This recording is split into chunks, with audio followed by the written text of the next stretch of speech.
So again, I'm just showing you this to know that these services are available in cloud. In fact, there is almost nothing these days that you think of that cloud has not already made provision for in terms of how you can achieve it, the services and the tools that you can use to achieve that your idea, that your dream. And like we said earlier, this is why you could be a poor man today and in 6 months you're a millionaire. Because once you have that dream, and then they contact somebody like you, is a cloud person, cloud solutions architect, and then they discuss with you, say, come, I have this dream. What about if we do something like this, do something like this? And then you are able to use as the technical partner, or as the cloud solutions architect employee, you are now able to use your knowledge to actualize, to bring that dream to reality by taking a bit of this, taking a bit of this, taking a bit of database, combining all of them, architecting all of them together to form a new solution.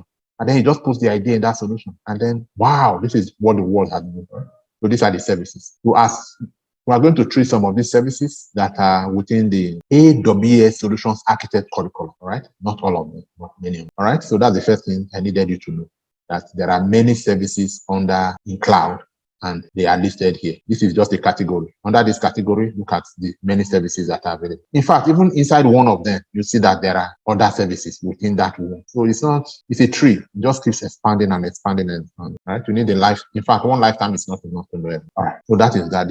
Any question with that? Okay. So at least you know where to, if somebody tells you, I want to analyze my data and I need a tool called data pipeline. Do you know about it? Even if you did not know about it, at least you know where to go now to see, oh, is there data pipeline? Oh, is there? If you know about data pipelines, in addition to what you know, I'll hire you and I'll pay you 160,000 per annum. At least you know where to go and learn more about that. That's the whole idea of showing you. S3, you are going to do a lot of this. S3 bucket, IAM, EC2, you are going to do all of this. You are going to learn, well, not all, almost all of them. All right. So I don't mean to scare you, but cloud is very voluminous. Okay, let's go. All right. The next thing I want to show you is Amazon Cloud Services covers the whole world. It's like a network of fiber covering the whole world. Imagine that only one man owns that network of fiber around the whole world. It's a big deal. No wonder the guy is very, very rich. It's a big deal. Even across our own small country, we cannot lay fiber around. We're only using microwave and other form of wireless technologies, which normally is not ideal for backhaul and for backbone network. It's ideal for last mile service. But now one company owns literally fiber networks connecting the world together. And then these fiber networks across the world, they are now divided into what we call zone. They are divided into regions. They are called regions, right? So within America, you have 1, 2, 3, 4, 5 regions. In other words, the fiber network is not recognized at state by state level. They are recognized at region level. All right. So you have US East headquartered in Virginia. So the whole of US East is one region under AWS footprint and is headquartered in North Virginia. Another US East, Ohio. US West North, then North California, then US West Oregon. All right. So these are the different regions of AWS in America. All right. As of 2 years ago, it was not present in Africa, but from last year or later 2 years ago, AWS now has a presence. In other words, a region and a headquarters of the region. I'm talking about technical region. I'm not talking about buildings or offices. I'm talking about the cabling that AWS uses to connect the world together in cloud, as a cloud and as presented in cloud. All right. So there's one in South Africa, Cape Town. So imagine how many this Cape Town region can employ 3 times more the number of the total employees of all our telecoms companies in Nigeria. All right. So these are powerful, this infrastructure. Okay, and so on and so forth. In Asia, we'll have 1, 2, 3. So altogether, AWS has over 18 to 21. We can just Google it, or since we are here, we can count right away to see the list. At the last count, I think I knew about 18. Let's see now. 1, 2, 3, 4, 5, 6, 7, 8, 9, 10, 11, 12. I mean that. Let me just say 13, 14, 15, 16, 17, 18, 19, 20, 23. About 23. I'm not sure exactly, but something like that.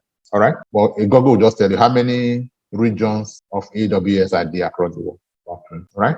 So these are the different regions. So in setting up your infrastructure or any service at all in cloud, you must first of all determine which of these areas do I want to set up my server, for example, or my platform. So as a solutions architect, you are setting up a business in Germany to serve the German community, all right? And then you are setting up your server in Ohio, USA. You have to have a very good reason, because unless there's a good reason, it doesn't make sense. Why are you setting up a server in USA to serve Germany when you can just go to Frankfurt and set up your server and it will be close to your customers? Or why would you want to set up an app that will serve England, and then you are setting up the server in Hong Kong? There'll be so much latency, so much delay between requests, when customer requests for service and when the service is ultimately delivered. So what you want to do, set it up, set the infrastructure up. So it's important to know where the service is needed, and therefore set up your infrastructure accordingly. So that is the place of, all right? So the first thing you want to do setting up infrastructure is to, first of all, what am I doing? This is the wrong thing. This is for my business. This is not for training. Let me log out and quickly log in. Hire math is not for training. So let's quickly log out this person, sign out, and then let me log in as I think that one is what's that man? Do you remember the IP for the other class? The ID. Okay, I think this one. Dean at theITern.com. Dean at theITern. Where is Dean? All right. So this is for class demo. This one we're in the right here. I was just using a different account. That account is not for practice. So this is the account for practice. All right. So let us set up our first infrastructure or our first service. All of these are services. So in this case, let us set up the simplest service you can ever set up in cloud is EC2, like you're already doing. All right. So let us take our EC2 and set it up. So we come here. If it wasn't displayed here, then we could just go here. Instead of going here and looking for EC2 under compute, no, that one is long route. Just come here and type EC, and then whatever EC2 is, bring it out, and then you can click it. EC2 means virtual server.